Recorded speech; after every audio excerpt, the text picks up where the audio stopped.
ndeko nasina yanolaki tango baniko mayengele bake koloba makambo oyo etali mbongo ngai moto natinde bango. IHP Media, la chaîne qui vous édifie.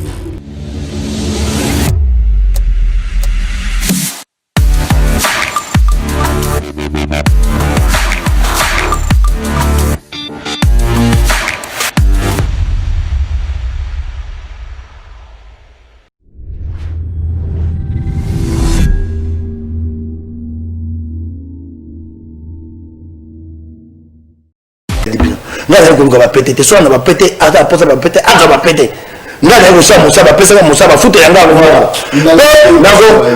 nako zoanzela wana po nako bisa bana matadiki bala balimbisa ngai esengete na kite pela bango pona wenze na boso yen bango te e tumbo na nango junga ngonge be nako zo mokolo to kenda na yo to kende ko ta bango e non ko o na na wo motema yango mosala qui sait que dans les bosses Congo les bosses pété ba ko pesa ka biso na l'histoire la ko yebaka na na sala Congo na sala Congo te kunangila tikila yo otala caméra Mike Mukeba na la losunga yo tala caméra sina bolimi sina marqué faino na se balé pour la toboli ye motonga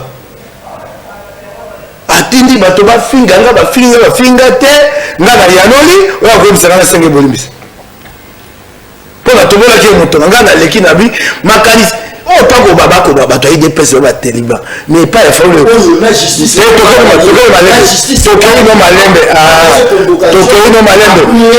malembe bon que le bako biso to ba to ide pèse ba teliba et pas il a fallu le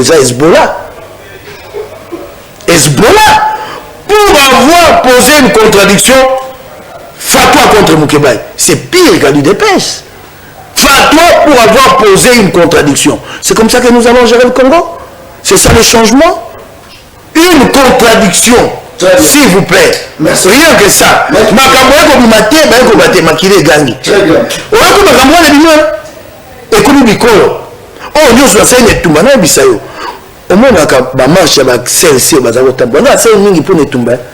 Ba conférence de presse au bateau c'est ba ko ça ba conférence de presse clandestine ya ko bomba bomba la ka bilé bini ba bi to tamba moko songo. Tu sais qui a organisé ça? C'est Mukeba. Tu n'as pas tout la pitié atteint. Na ko ça ba journaliste na kuku na ko bisa ko bango sika bato ya c'est ba ate to ke wana to sisi to panzani. Wana to c'est ba bomba ko bomba. E ko la ngamote pa Kabila. Hein? J'ai beaucoup fait dans le combat, je l'ai dit jamais.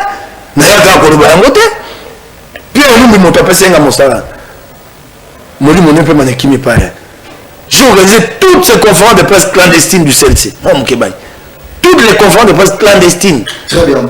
Est-ce que vous dites la population tout ce qu'on tout bah tout va tout très bien Tosalina honorable Mike Mukeba mais tout la bino pour recevoir un mot le plus vite que possible mais retour plus à là pour permettre on sait toujours à partir à téléphone. Alors le combien qui sont à Comolais.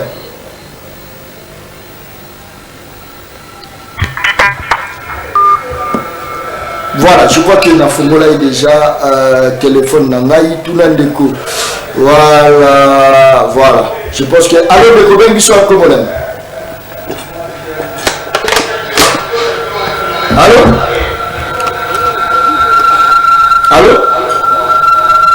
Voilà, merci beaucoup. Je crois que tout tu l'as moi partir. Alors le combien qui sont à Comolais. La peine a connu l'engagement. Papa, la libre. Niveau de la Mike Mukeba est niveau à l'écolo. Mais du lot, le Bahara vraiment sur les questions, ma casse. Ma camouflage, pour les combien de $50. Il y a un moment donné, ma camouflage, vraiment. C'est la calle ministère à mon Mike Mukeba, il a porté à la cité vraiment. Voilà, toujours continuer, toujours qu'est-ce là. Allez, voilà, très bien, tout qui. Tango baniko mayengele bakenda ba makambo mbongo zaki wapi. Tango bakeko bimbio ba produire yango. Moi j'ai porté une contradiction. Si ma bobité ba salisa ngala tikaka bomba to baye ba solo te yango na lobiamo. Tango baniko ba sali mikomi sato mama na oki lokwa za mwasi. Tango mokolami ba ya poso de ki mi sato ya mine ba ko finga. Opekisa ki bango te.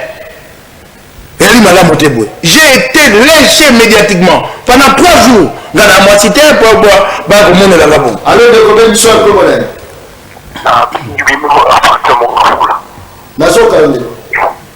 na Telecom elona ni muda na papa Kiba atuka to tambola na konganga lota nyonso na mokolo batie komi na konganga na batelevizio mboi eza mabe makasi tobebaki bato atia nganganga eske na nyonso na 18 okabila asi wana eske bazalaki te bazalaki obayinaki ete me bazali na bati eske moko azaki ata pouvoir ya kobwatela ye mbasu to bandika oyo ebandaki kobongwana bombe to monasteri eske ezwaki ye yango naloba toute autorité vient de toyebi ke botangi mais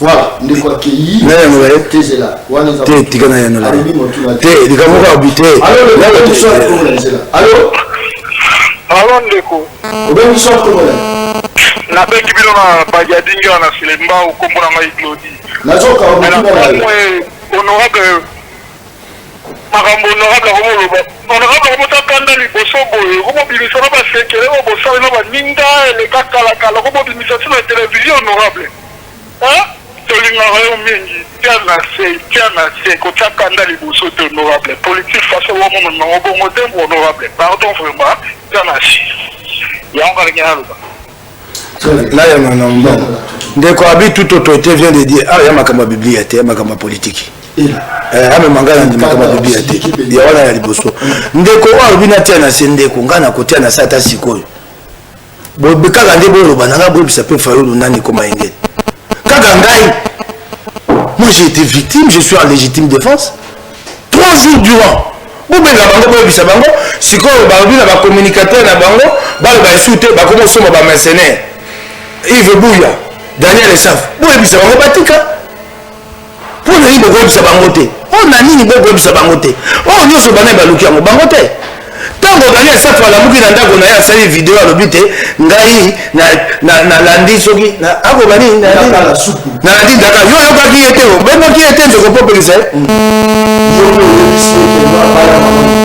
na yanoli ye mpo aye kotumbola ngai ayebi te asa afinganga mba mosusu na vanda nie mpo te na mokolo mbala oyo nazongisili oko ayeba te esuka wana soki ameki akoyoka ngai na se alobaki yango tika ndeko wana azopekisa wana tika makambo tika ngai ndeko tika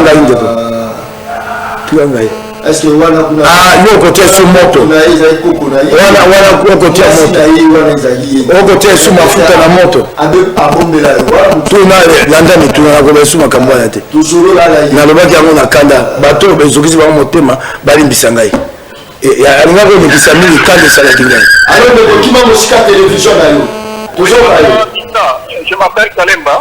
En tout cas, monsieur Mike, on n'a pas besoin de s'expliquer à la télé.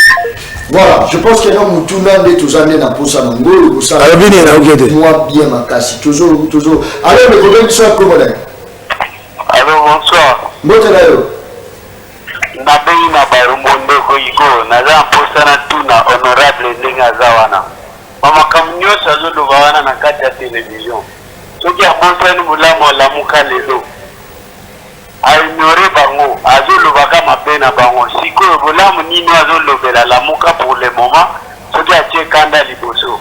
Depuis moi biloko mike wana ba $50 soki azoya kolobela ngo na télévision. Azo se gêner te. Population ndenge bazotala ye na valeur bapesaka ye. Esika na ye atia yango wapi. En tout cas, de regretter soki akoma ochande maloba bongo. Position na ye tokomo ye bango nzete na kati wana. Très bien.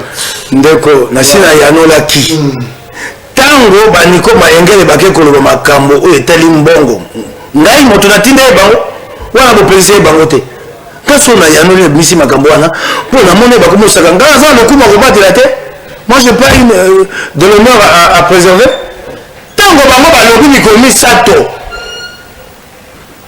bino momona bokaki yango te mikolo misato ngai nalobaka te navai na ndako nakoloba te bakongomani bakisa bokomona nde bakofinganga bovandi nye niko mayengela ye alobi atsoki na ndako na ye asepeli ngana yanola te po ngana na lokuma ko batela te si vous posez la kando vous répondez makambo parce que la combat que vous avez kanda makambo ya Genève et les kaki ndengeni qui avait trahi l'autre entre Félix et Martin Fayulu yango na lobi yango na ba yango lelo na Genève nani asaki moninga musinzo moto liboso na conseil moto liboso et ali Fayulu c'est vrai ça poko ne tumba to bomba yango to vandanye Fayulu aka moni Félix abi yo ponanga ngape na pona yo et comme il t'a compris, Félix a poni et il a poni matungulu.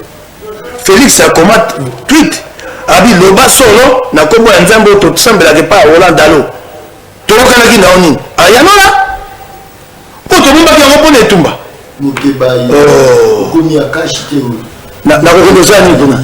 Na ko dosa ni kuna. Na bisu na ko dosa ni kuna. So kala no so ba ki auto zelika ozala a conflit na matefali. Po komona solo te to ko bunda tumba. Po te kongo zwa kimia to kenda liboso. Fayulu ko sama kama na ndenge nae. Baninga nae ba konziala muka ko bisa bango te. Biso batoto ko sana ya ko bisa biso te. Ai senge ba komomani baye baye. Est-ce que obi ke na yamba ko na plateau que tu yam tu pona ki Martin Fayulu pour y avoir un changement dans mboka. C'est yo sali campagne ba tu va voter Martin Fayulu, va voter Martin Fayulu. Or makambo ezaki bosser soit le président de la République c'est qui est notre côté. Ah, yango na ndenge lobi. Et ali na nzela ya les futa ya lingomba baba polo balikambo wana te. C'est pour le besoin de la cause, on a dit on s'était pour l'intérêt du Congo, on s'était mais on se rend compte que non. Ya lingo même ba nzela oh ya yemoko personne zamo wo pesa Congo moto. Quand je me lève là, j'ai dit que le décision a fait ça ma bateau baba décision Félix. Si maintenant ils ont pu expliquer ça, je pose la question à tous ceux qui ont appelé ici, qui m'interpellent. Bato ba kwa netandweke ba ko ba ebisi bino nzela décision we kenda babi to ko batya maboko likuti bato ni bango bongo so tambo mamba tambo mamba ko ya te peuple oh et comme il sont peuple monto konza ça c'est maboko likuti en fait un schéma insurrectionnel c'est un schéma insurrectionnel ba ko ba on netandweke bo surtout que ça Félix bo surtout que ça biso so bon un schéma insurrectionnel hein bo so mon atemo et là ko maboko bande ko yango wana mokonzi ye foka alobi ake akokende nzela mabe boliki te babisa takende nzela mabe doko aza mokonzi te asi alobi non nous nous battons pour la démocratie et doit commencer dans notre maison vous comprenez et sengele banda ndako na biso makambo soki ezali oye otie yango wana donc vous il y a certains d'entre nous qui pensent que esika Fayulu aza soko la muki oya kanisa sai na ndenge na yemo kala soka na loba bosolo population zotala yo botika wana entre Félix Tshisekedi na Martin Fayulu nani au peuple a voté qui makasi nani azo mérité bonga ndeko na koyanola yo mamono ke na koyanola yo na pete nyonso toyaki awa tolobi te elongo ezalaki epa na biso na nkasa oyo toalaki nango mpo soki oyebaka te biso na MSR moto ya moto mpe alumbi alaki na biloko nyonso ya seni nyonso tomonaki elongo ya Fayulu na kobongola yango te ye moko abaki to balo ya lokasa wana tokenda liboso eya te mpo lelo na koswana eya lokwa ntango babi te bakende kosambisa ye naboyaki yango babai te bakosambisa yabi te Félix soki okouta epa na yo kata yango nous battons pour des valeurs et des principes eya te mpo tona koswana na Fayulu soki alaki likambo ya sona abaki lobina yanga na yango eya te mpo tona koswana na Fayulu yo bayebaki lokanga Fayulu nga na sepela nango yango mpe koki kopelisa mboka moto naboyaki yango c'est cela le droit pour nous tous. Et Fayulu doit être traité de la même façon. Merci beaucoup. Il n'y a pas de grands citoyens et de petits citoyens. Donc la population. Alors le problème qui soit congolais. Comment on a Fabrice na ndenge bino na ngayema. Nazokayo. Alika na rappeler mon honorable explication au lebi. Quand vous êtes ici ami avec quelqu'un, respectez le secret qu'il a partagé avec vous. Nazokayo madame Moté. Ça s'appelle la réalité. Mais honorable Akam Titoufler, on a vraiment pas la sortie de Nicolas. C'est la santé d'abord à la disposition de la forme de tactique. En tant qu'honorable, il y a un approche sur le Kavanaki, il y a le Merci beaucoup. Toujours continuer l'isolo Katia. Moi, Tena ya nolemba. Les Akam. Tena ya nola ye naleka. Alors le problème qui soit congolais. Bonjour papa. Angelo féliciter honorable Mukebai à la vérité, puisque ma politicien à TV n'a pas dit au Balikara. Ma jeune gens va mentir mingi. Vérité dans la radio, va dans la TV. Donc, à ces paroles, nous sommes benga pour avoir interpellé honorable pour rien. Puis dit la vérité, c'est ça, on veut éviter par mensonge. C'est quand même irresponsable. Non, il a raison de dire la vérité, tout simplement. Quand il a fallu la vérité désirée, on va pas mon idée. Comment la vérité désirée? C'est quoi ça? Bon, merci. D'accord, toujours continuer, c'est bien rappel. Voilà, petit à petit, je comprends que mon Congo, Mike Mukeba, il a quand même leader, hein. Félicitations quand même, il a quand même Ndeko, Ndeko, Malembe, Ndeko. Bandeko, Bako, Ndeko. Na banda kananda konanga na bikaka na lifuta o bafuta nga na suka sanza. Alors, on va chaque Badona ngayema lufunga sikapi. Nazoka. OK. Voilà, je crois que cette situation est ali parce que pour le moment c'est lui l'homme du moment. Voilà, tout trois ans la posa na ye. Voilà, nazoka on est dans la idée que cette situation est ali. Alors le problème soit comment là? Depuis mon affola. Nazoka on est dans la. Ok, en tout cas, la PSI honorable Mukeba Mbote et la cohabitation fait Nazali Moko il y a des électeurs naé à mon affola. Donc, à niveau national, donc la circonscription Lukunga. Alors, problème est l'article 158 de la Constitution, il y a une violation. Parce que l'article 1 lobby était la Cour constitutionnelle est composée de 9 juges. Honorable Ayebi, que Parlement réuni en congrès va couper sa mise à tout, président à l'initiative n'a pas coupé sa mise à tout, et puis conseil supérieur magistrature. Wana honorable Ayebi en bien, il s'est interprété parce qu'il est élu. Alors, deuxièmement, honorable lobby était destitué président de la République. Et Tambwe Mwamba, l'honorable doit reconnaître que Tambwe Mwamba Azawana n'a encore il y a FTC cash. Ils dirigent ensemble. Le chef de l'État n'a pas le droit de violer Moubeko parce que ceux qui a violé en gros non, et ça, ils dirigent ensemble. L'honorable doit supporter parce que le chef de l'État n'a pas le droit de violer la Constitution. Nous sommes tous censés respecter la Constitution à Bissau. Quand le président de la République a dit place Toyo, parce qu'il est d'abord le garant, c'est lui qui est censé protéger mon peuple lui compter. Quand il y a violation, on doit dénoncer. Et c'est que M. Fayoulou a fait, et ça a lobby, c'est parce qu'il a dit, à courir par risque. Et cela ne doit pas faire objet à qu'on soit là, finir de n'importe quoi, non. Nous devons nous respecter, honorable, une fois de plus, bonsoir et courage. Nakoya na mbambo ya liboso tikana ya wakamba moko tango mbuta muntu akei na Ibiza Etienne Tshisekedi na telemela kai Franco Dionga pesinga bimbuta muntu aleki monene suka mbuta muntu abimaka Ibiza te pona ni bolingi solo te pona ni solo comme lisasi balobaka akabwe akamoto makelele koluka makama te mbuta muntu ko kenda te tango yemo ka ko bima bovanda gagné bolobate Mukeba avait raison vous avez dit. Moi je suis pas de cette école là. Cette société hypocrite. Je ne suis pas de cette école-là. Yaliboso. Ndeko, Oyanoli, il y a eu violation ou pas? Il y a eu violation. Kasimbo Kezali na moto, nous avons dit, bisoto la kobakisa moto te. Toya kobakisa moto te. Hier, beaucoup fallu le savoir, le cas, c'est comme on a un plan de sortie de crise. Il y a eu violation, on a eu yango. Pour dénoncer, ngai nandimi. Mais toi, tu as un zélaté, tu as sous mon boulot. Tu as un zélaté, si on a tenu mon tournant, ce qui te bandit ma cambo à destitution, et tout le coup, tu as la mouka, il y a des pestes. Tu as bête à baba, tu as ma belle. Tu as besoin de bête à baba, tu as ma belle. Kabila Yawana et la mécanicien, comme ça, élection de président de la République, dans le Parlement. Tu as besoin de Kabila l'élection.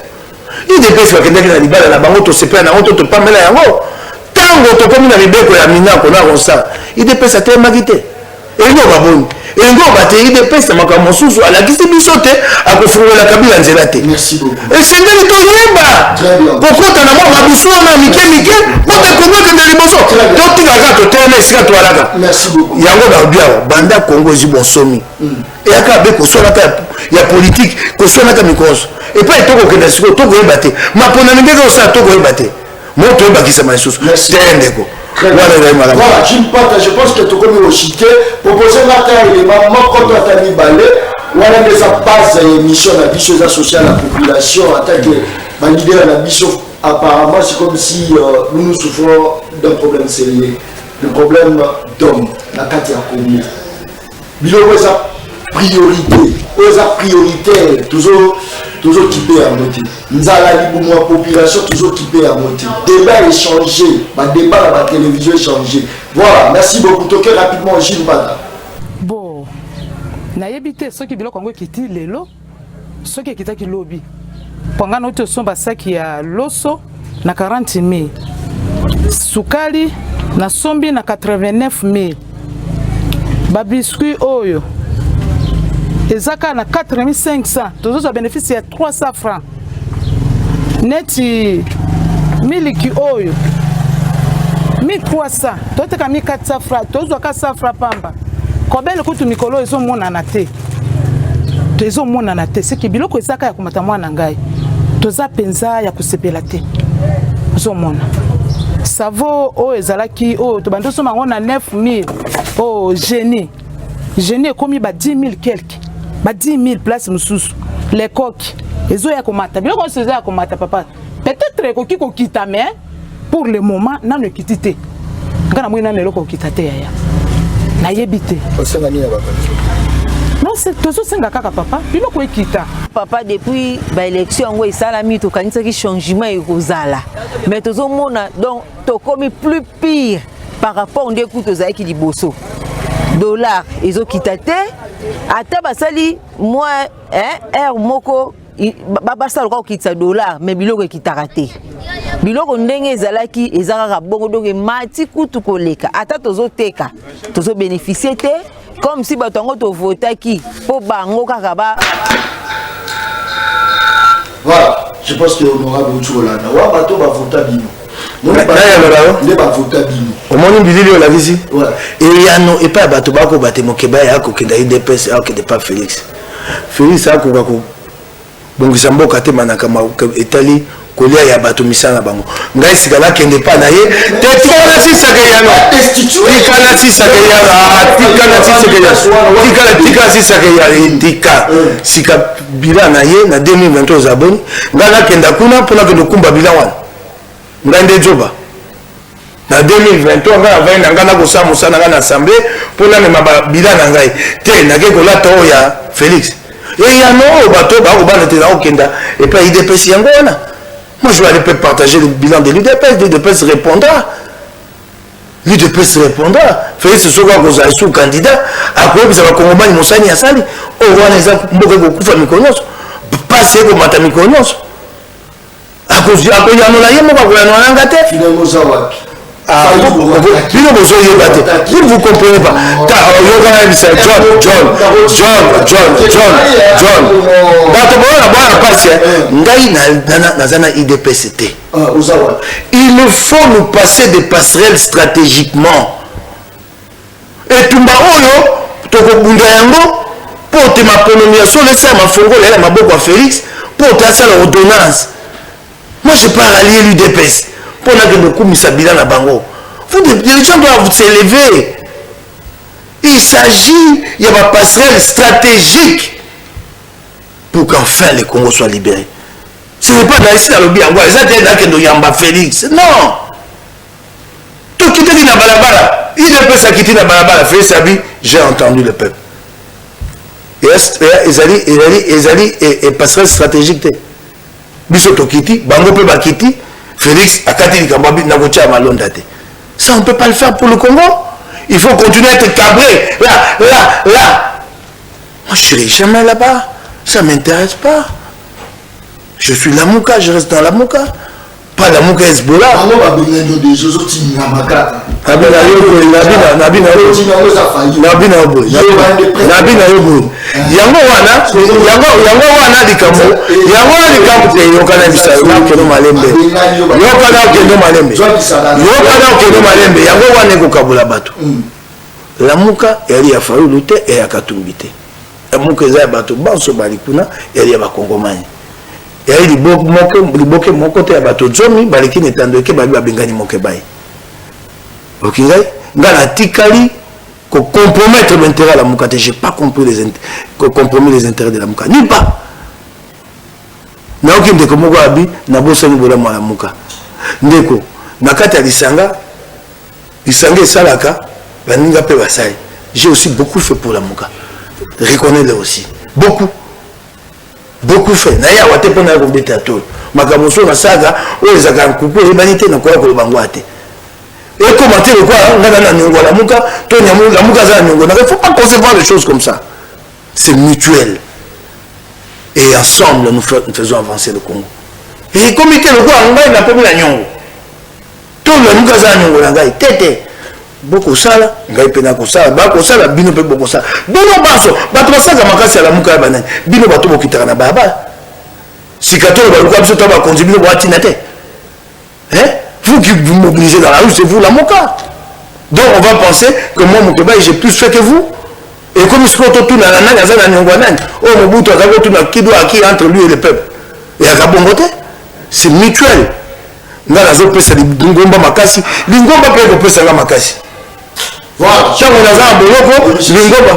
Et monsieur Sidi, pas permettre que la Joraï appelle où. Et monsieur Sidi. Allez, oui, bonjour. Bonjour. La dernière depuis Cité Verte, comme on a remarqué. En tout cas, la félicitation de l'honorable Mike. Nous avons posé un politicien le rôle à Bango. On a la vérité. Ceux qui ont masqué la population, ceux qui, même si ils sont dans la Mouka, ceux qui, le chef n'a pas eu le Talimabé, où est le problème? Il faut appuyer Kamabé. Alors, Mathieu Bazo condamné à Batika Bilokwana, tout ça pour Sambo et Bosso. Na pété ma félicitation, Longo Nebele a continué de voter sur la 2023 honorable. Merci. Attends, Mingi. Ils ont matché mon tour. Baba Fayou. Baba Fayou. C'est un pilote. Monsieur Sidi. Baba Fayou. Le président est Yom Dassimi Kongo Mobima. Le pilote va nous dire comment matcher. Tu as libre ta moquille. Monsieur Banso Togoleka. Daniel Safoubazo. Je vais vous dire qui moi est congolais. Quand je vais dormir, je me dis toujours une chose, je ne suis qu'un être humain. Un maillon entre 7 milliards d'individus. Donc je n'ai pas beaucoup de prétention. C'est tout. Voilà, merci. Là, on a 4 émissions. Un peu sur ma tombe. Daniel Safou. Daniel Safou. Un message est côté de au hôpital à ce côté voilà babilo kona sagana kosa kabino babilo kona pambala wana ngana ebiye mana babilo ko kosa kabino wana asimu na papa pamba para théâtre théâtre. Merci beaucoup. Quand on est sur la émission avec les baleines, on les a baleines la Kolomoro, tu vas aller à baleine ndambo, tu vas aller partie ndambo baleine. Ya côté à moi na Congo honorable Mike Mkebai, ou azali selo azala face à yaka. Même honorable Tingi na bengi ça qui ma population. Honorable moko tazo tenir awa. Tu as mis Denis Kambai, tu as mis Ados Nombasi, je pense que tu as mis 3-4. Les restes, tout la mousse azala. Nating di Kouloulou. Boti na un message, Tinga Boya, Akima. Faut dire la vérité. Tu as pour la vérité. Bon, nous avons la boutou. Problème est athée. Merci beaucoup. Et monsieur Silina.